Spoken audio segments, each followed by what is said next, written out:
नमस्कार व्यूअर्स, इसका क्लासेस के इस डिजिटल प्लेटफॉर्म पे आपका बहुत बहुत स्वागत है।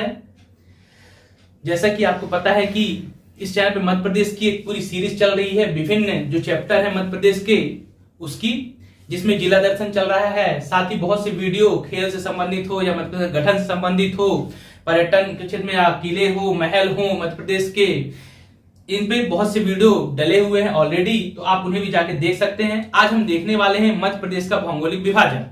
मध्य प्रदेश के भौगोलिक विभाजन के बारे में आज हम चर्चा करने वाले हैं कि मध्य प्रदेश को कितने भागों में प्राकृतिक रूप से विभाजित किया गया है और उन क्षेत्रों किन किन नामों से जाना जाता है, उनमें कितना प्रतिशत है और उन क्षेत्रों क्या विशेषताएं हैं, ऊपर तौर पर हम देखने वाले हैं। फिर आगे की वीडियो में हम उन पे विस्तृत चर्चा भी करेंगे कि मध्य प्रदेश के जो भौगोलिक विभाजन है, उनके जो क्षेत्र हैं, उनके बारे में और क्या क्या प्रश्न यहां से बनते हैं, तो उसका अलग वीडियो आएगा। इससे पहले आप यदि चैनल पर नए आए हुए हैं तो आपसे रिक्वेस्ट है कि आप चैनल को सब्सक्राइब कीजिए, ज्यादा से ज्यादा शेयर कीजिए और वीडियो को लाइक कीजिए।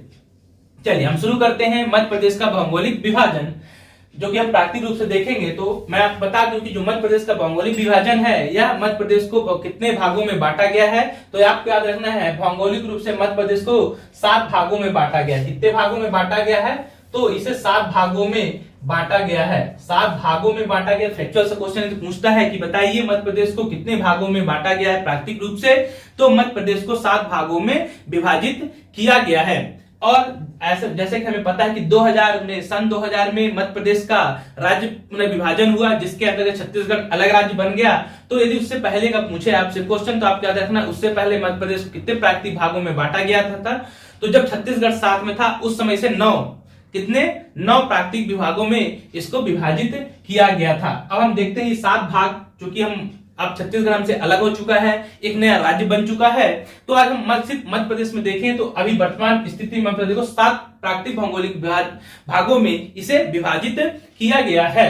वो भाग कौन कौन से हैं, तो देखिए सबसे पहला जो भाग है मध्य उच्च भाग कहलाता है, जिसके अंतर्गत 5 अलग अलग भागों में से आगे और डिवाइड किया गया। तो उसको हम अभी देखने वाले हैं कौन कौन से वो क्षेत्र हैं। दूसरा भाग है सतपुड़ा वाला भाग और तीसरा भाग है इसका पूर्वी पठार। तो 2 ये भाग हो गए और 5 ये, ऐसे मिला के 7 भागों में मध्य प्रदेश को प्राकृतिक रूप से विभाजित किया गया है। यदि हम फैक्ट के बारे में बात करें और कौन कौन से फैक्ट इससे बनते हैं, तो सबसे पहला फैक्ट यही बनता है कि मध्य प्रदेश को प्राकृतिक रूप से कितने भागों में बांटा गया है, तो मध्य प्रदेश को प्राकृतिक रूप से भौगोलिक रूप से 7 भागों में डिवाइड किया गया है। मध्य प्रदेश, आपको और ध्यान में रखना है कि मध्य प्रदेश गोंडवाना लैंड का भाग है, गोंडवाना लैंड का हिस्सा है मध्य प्रदेश। इस फैक्ट को भी आप अच्छे से ध्यान में रखिएगा। इसके अलावा हम आगे और फैक्ट देखने वाले हैं कि इसमें सबसे बड़ा भौगोलिक भाग कौन सा है, सबसे छोटा भौगोलिक भाग कौन सा है, इसके बारे में आगे चर्चा करने वाले हैं। तो सबसे पहले मैंने मध्य उच्च प्रदेश, फिर है सतपुड़ा, फिर है पूर्वी पठार, इसे बघेलखंड के रूप में भी हम जानते हैं। अब जो मध्य उत्तर प्रदेश, इसको आगे और कई भागों में डिवाइड कर दिया गया है। तो भाग कौन कौन से हैं, तो आप क्या रखना है, मध्य उत्तर प्रदेश में आगे आपको ध्यान में रखना है, यहाँ मध्य भारत का पठार आता है, मध्य भारत का पठार, फिर मालवा का पठार, फिर आपको ध्यान में रखना है मध्य भारत का पठार, मालवा का पठार, नर्मदा सोन घाटी, फिर विंध्य प्रदेश, नर्मदा सोन घाटी, विंध्य प्रदेश, और इसके अलावा आपको जिसे हम इसे रीवा पन्ना का पठार भी कहते हैं, तो इसे इसी में रीवा पन्ना का पठार के नाम से आप याद रखिए, रीवा पन्ना का पठार या विंध्य प्रदेश, सीधे रीवा पन्ना का पठार याद रखिए। बुकों में यही लिखा मिलता है रीवा पन्ना का पठार। और आपको याद रखना है इसके अलावा बुंदेलखंड।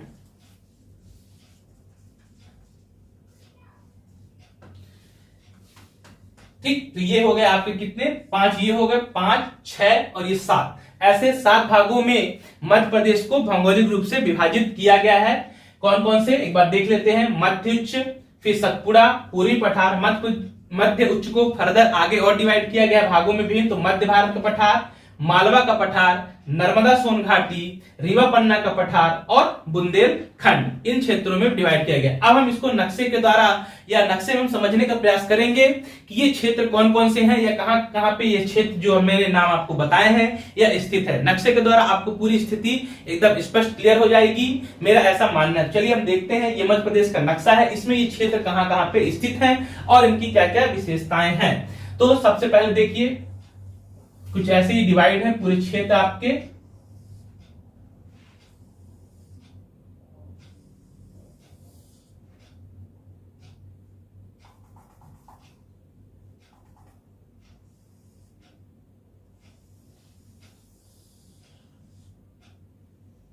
इस प्रकार से अलग अलग आप देखते हैं, इनमें नाम कौन कौन से हैं, कौन सा क्षेत्र कहां पे स्थित है।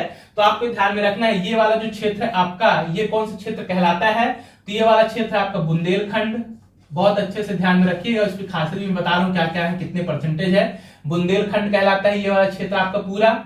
ये वाला क्षेत्र आपका कौन सा क्षेत्र कहलाता है, तो ये वाला क्षेत्र आपका कहलाता है मालवा का पठार। क्या कहलाता है, मालवा का पठार कहलाता है, इसे आप अच्छे से ध्यान में रखिए। ये वाला क्षेत्र क्या कहलाता है, तो ये वाला क्षेत्र आपका कहलाता है नर्मदा सोन घाटी, नर्मदा सोन घाटी, ये नर्मदा सोन घाटी कहलाता है। ये वाला क्षेत्र कौन सा कहलाता है, तो ये कहलाता है सतपुड़ा मैकल श्रेणी, सतपुड़ा मैकल श्रेणी, ये वाला क्षेत्र कहलाता है सतपुड़ा मैकल श्रेणी। इसके अलावा ये वाला कौन सा क्षेत्र कहलाता है, तो ये वाला क्षेत्र कहलाता है आपका बघेलखंड। कौन सा क्षेत्र कहलाता है, तो ये कहलाता है आपका बघेलखंड, ये हो गया बुंदेलखंड। और ये वाला जो क्षेत्र है आपका, ये कहलाता है रीवा पन्ना का पठार या बिंद प्रदेश, रीवा पन्ना का पठार। तो हमने ये देखा कि नक्शे में ये जो क्षेत्र मैंने आपको बताए, ये क्षेत्र कहां कहां स्थित होते हैं। एक क्षेत्र अभी छूट रहा है आपका, 1 2, ये वाला जो क्षेत्र है आपका ये छूट रहा है, ये इसका नाम क्या है, तो याद रखिए इसे कहा जाता है क्या, इसे कहा जाता है मध्य भारत का पठार। किस क्या कहा जाता है, इसे कहा जाता है मध्य भारत का पठार। तो आप इसे नक्शे में स्पष्ट रूप से देख पा रहे होंगे कि ये जो क्षेत्र है हमारे मध्य प्रदेश के जो नक्शा है उसमें कहां कहां पर स्थित है। सबसे ऊपर साइड उत्तर में देखें, यदि नक्शे को मान के चलिए, ये नॉर्थ साइड है, ये इसका साउथ साइड है, ये ईस्ट है और ये अपना वेस्ट पश्चिम है, उत्तर दक्षिण पूर्व पश्चिम। तो उत्तर साइड में मध्य भारत का पठार है, फिर बीचों बीच मालवा का पठार जो कि 2 भागों में डिवाइड आगे मैं बताने वाला हूं, फिर नर्मदा सोन घाटी, फिर सतपुड़ा मैकल श्रेणी, बघेलखंड, रीवा पन्ना का पठार और बुंदेलखंड। तो इस प्रकार ये जो विभाजन किया गया है मैप में इन क्षेत्रों में स्थित है, इसे आप बहुत अच्छे से देख सकते हैं। अब मैं आपको बताने वाला हूं कि इन क्षेत्रों का परसेंटेज कितना है। अक्सर परसेंटेज भी पूछ ले जाते हैं, कितना कौन सा सबसे बड़ा भूभाग, कौन सा सबसे छोटा भूभाग कौन सा। तो थोड़ी सी जगह कम है, पहले मैं इसको इरेज कर देता हूं। यदि आप नोट्स भी प्रिपेयर कर रहे हैं तो आप या तो स्क्रीनशॉट ले लीजिए, इसका बहुत बेहतरीन तरीके से स्क्रीनशॉट ले सकते हैं, अपनी कॉपी में से नोट डाउन कर लीजिए, क्योंकि मैं इसे मिटा दूंगा। या वीडियो को आप पॉज करके भी या बार बार रिपीट करके देख सकते हैं। चलिए अब हम देखते हैं इनमें क्या क्या खासियत है इन क्षेत्रों में, और जो फैक्ट के रूप में आपसे पूछा जाता है एग्जामों में। तो देखिए, सबसे यदि आपसे पूछा जाए कि सबसे बड़ा भाग कौन सा है, इन भौगोलिक विभाग में सबसे बड़ा भाग कौन सा है, तो ये जो मालवा का रीजन है, सबसे बड़ा भूभाग कौन सा है, सबसे बड़ा भूभाग, तो सबसे बड़ा भूभाग आपको याद रखना है मालवा का पठार है। कौन सा है, मालवा का पठार सबसे बड़ा भूभाग है, मालवा का पठार। यदि आपसे पूछा जाए कि सबसे छोटा भूभाग कौन सा है, सबसे छोटा भूभाग, सबसे छोटा भूभाग कौन सा है इस भौगोलिक विभाजन में, तो आपको याद रखना है ये है बघेलखंड। कौन सा है, बघेलखंड है। यदि मैं इनमें परसेंटेज की बात करूं तो मालवा का पठार का जो परसेंटेज है पूरे इसमें 28% है। जो नर्मदा सोन घाटी है यह 26% है। इसके अलावा आपको ध्यान में रखना है, ये साउथ हो गया, तो यहाँ पे जो सतपुड़ा मैकल श्रेणी है ये कितनी है, तो 11% है। बघेलखंड कितना है, तो ये 7% है।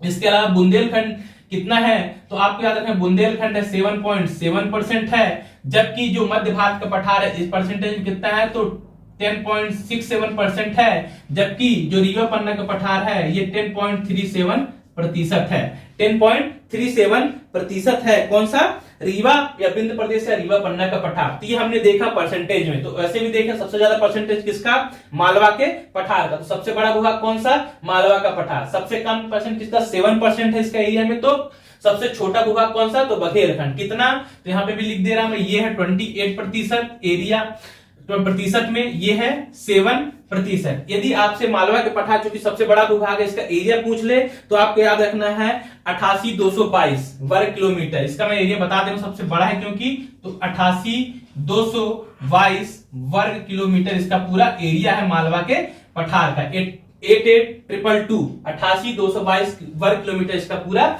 एरिया है। वहीं यदि बात करें अपन बघेलखंड की, तो बघेलखंड कितना है, तो 21,577 21,577 वर्ग किलोमीटर सबसे छोटा भूभाग है, 21,577। इस फैक्ट को भी आप बहुत अच्छे से ध्यान रखें, मैंने बड़े का और छोटे का एरिया भी आपको बता दिया है। अब इससे और क्या क्वेश्चन पूछे जाते हैं, तो याद रखिए इनकी ऊंची चोटियां पूछी जाती हैं कि मालवा के जो पठार है सबसे, मालवा के पठार सबसे ऊंची चोटी कौन सी है, बुंदेलखंड के पठार की सबसे ऊंची चोटी कौन सी है, यह आपसे पूछा जाता है बहुत ज्यादा क्वेश्चन। सतपुड़ा मैकल श्रेणी के, सतपुड़ा मैकल श्रेणी के, सतपुड़ा मैकल श्रेणी की सबसे ऊंची चोटी कौन सी है, तो चलिए हम देखते हैं इनकी सबसे ऊंची चोटी कौन सी है। तो सबसे पहले यदि मैं बात करूं कि मालवा के पठार जो है ये वाला एरिया, इसकी जो सबसे ऊंची चोटी कौन सी है, तो मालवा के पठार की जो सबसे ऊंची चोटी है इसके बारे में हम डिस्कस करते हैं। तो देखिए जो मालवा का पठार है पहले इसे दो भागों में डिवाइड किया गया है, एक पूर्वी मालवा का पठार और एक पश्चिमी मालवा का पठार। इस फैक्ट को भी आप बहुत अच्छे से ध्यान में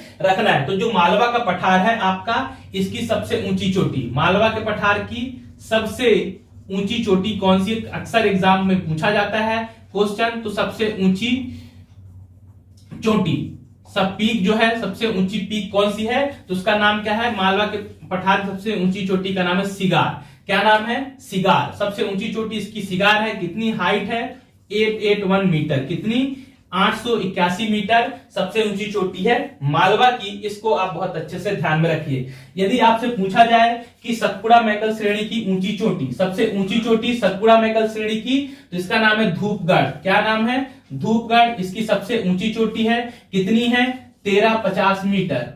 हाइट कितनी है, 1350 मीटर सतपुड़ा मैकल श्रेणी की सबसे ऊंची चोटी है। इसे आप अच्छे से ध्यान में रखिएगा।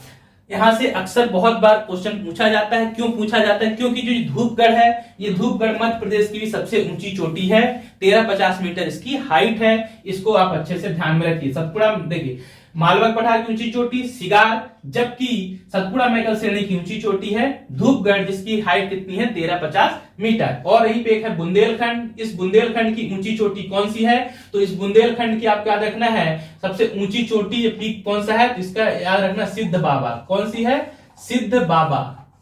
सिद्ध बाबा इसकी सबसे ऊंची चोटी है और कितनी है, तो 1172 मीटर। 1172 मीटर इसकी ऊंचाई है सिद्ध बाबा की। यहाँ पे यदि आपसे पूछा जाए कि मालवा में याद रखना है आपको, मालवा में सबसे ऊंची चोटी है सिगार, लेकिन अक्सर क्वेश्चन यहाँ पे पूछा जाते थे और डीप में जाते हैं तो पूछते हैं कि दूसरी और तीसरी चोटी कौन सी है। तो आपको याद रखना है कि मालवा की जो दूसरी सबसे ऊंची चोटी है उसका नाम है जाना पाव। दूसरी ऊंची चोटी है मालवा की सबसे ऊंची दूसरी चोटी कौन सी है, तो जाना पाव। और तीसरी कौन सी, धजारी। तीसरी है धजारी। तो एक क्रम में जमाने को पूछा जाए तो सबसे छोटी है धजारी, उससे बड़ी है जाना पाव और सबसे बड़ी मालवा पठार की चोटी ऊंची चोटी कौन सी है, तो सिगार है 881 मीटर। इस फैक्ट को भी आप अच्छे से ध्यान में रखिए। तो ये एक मोटा मोटा सा व्यू आपके लिए ऊपर के तौर पे जो फैक्चुअल रूप से यहाँ से पूछे जाते हैं भौगोलिक विभाजन से क्वेश्चन, तो आपको क्या क्या ध्यान में रखना है। मध्य प्रदेश के भौगोलिक भाग को 7 भागों में डिवाइड किया गया है, इस फैक्ट को याद रखिए। ये पूरा प्राकृतिक विभाजन जो है मध्य प्रदेश किसका भाग है, तो यह गोंडवाना लैंड का भाग है, इसको आपको ध्यान में रखना है। सबसे बड़ा भूभाग कौन सा है, तो सबसे बड़ा भूभाग मालवा का पठार है। सबसे छोटा भूभाग कौन सा है, तो सबसे छोटा भूभाग बघेलखंड है, इसको आपको ध्यान में रखना है। फिर इनकी ऊंची चोटियां कौन कौन सी है, तो मालवा की सबसे ऊंची चोटी है कौन सी? सिगार है, 881 मीटर है। सतपुड़ा मैकल श्रेणी सबसे ऊंची चोटी कौन सी है? तो सतपुड़ा मैकल श्रेणी की जो सबसे ऊंची चोटी है इसका नाम क्या है? इसका नाम है धूपगढ़।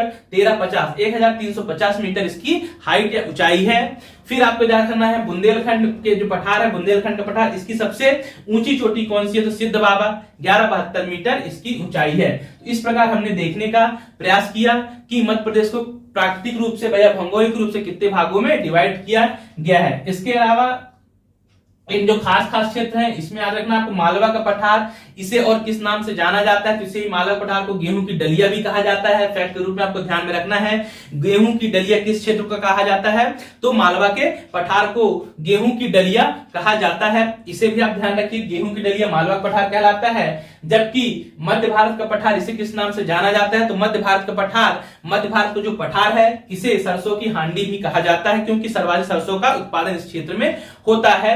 इस कारण सरसों की हांडी कहा जाता है। इस फैक्ट को भी आप अच्छे से ध्यान में रखना है।